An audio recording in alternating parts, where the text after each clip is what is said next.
Good evening friend, welcome to my channel. তো মামনি চ্যানেলে সকল বন্ধুদেরকে স্বাগত জানাই। আশা করি সকলেই ভালো আছেন, আমিও বেশ ভালোই আছি।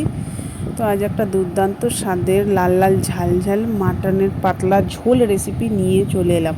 জানি কম বেশি সকলেই বানাতে জানেন, আমি আমার মতো বানালাম, সেটাই আপনাদের কাছে শেয়ার করলাম।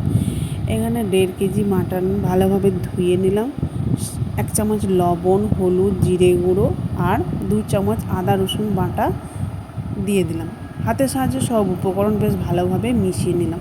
তো যে যেখান থেকে বসে আমার ভিডিওটা দেখছেন, প্রথম থেকে শেষ পর্যন্ত দেখার অনুরোধ রইল।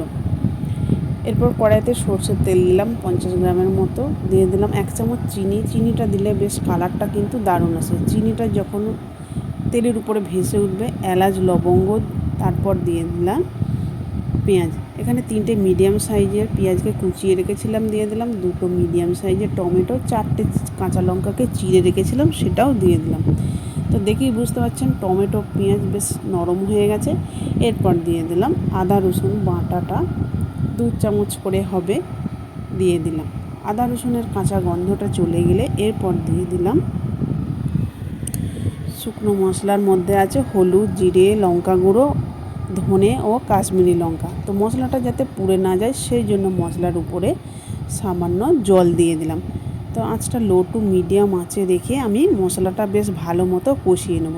তো মশলাটা কষানো হয়ে গেলে ম্যারিনেশন করে রাখা মাটনটা দিয়ে দিলাম। আঁচটা লো টু মিডিয়াম আঁচে রেখে বেশ ভালো করে কষিয়ে ঢাকা দিয়ে দিয়ে রান্না করে নেব। তাহলে মাটনের রেসিপিটা কিন্তু দুর্দান্ত হয়, টেস্টটা দুর্দান্তও হয়। তো যারা আমার ইউটিউব চ্যানেল থেকে দেখছেন, একটা সাবস্ক্রাইব করে পাশে থাকবেন আর পাশে থাকা বেল বাটনটি অল করে রাখবেন, তাহলে আমার রেসিপি ছাড়ার সাথে সাথে সবার আগে আপনার কাছে পৌঁছে যাবে। দিয়ে দিলাম স্বাদ মতো লবণ। আর যারা আমার অলরেডি পুরনো বন্ধু আছেন, তাদের তো সাবস্ক্রাইব করে পাশেই আছেন, তাদের জন্য আমার অসংখ্য অসংখ্য ধন্যবাদ রইল। তো উপর থেকে দেখতেই পাচ্ছেন তেল ভেসে উঠেছে, তার মানে আমার কষানো প্রায় বেশ ভালো মতোই হয়েছে, ঠিকঠাক হয়েছে। এরপর এটাকে আমি প্রেসারে দেবো। প্রেসারে দিলে বেশ ভালো সিদ্ধ হয়ে যাবে, টেস্টটাও কিন্তু দুর্দান্ত হয়। এরপর মাটনটা দেখুন আমি প্রেসারে পুরোটাই নিয়ে নিলাম। অফ ক্যামেরায় আমি আলুটা ভেজে রেখেছিলাম, সেটাও দিয়ে দিলাম।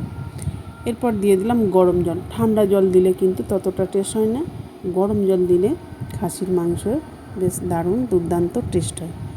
তো 3-4টে সিটি দিলাম, দেখুন কতটা সুন্দর লোভনীয় হয়েছে। এরপর আমি দেখুন নামিয়ে নিলাম। গরম ভাত, রুটি, পরোটা সবের সাথেই খেতে কিন্তু দুর্দান্ত লাগবে।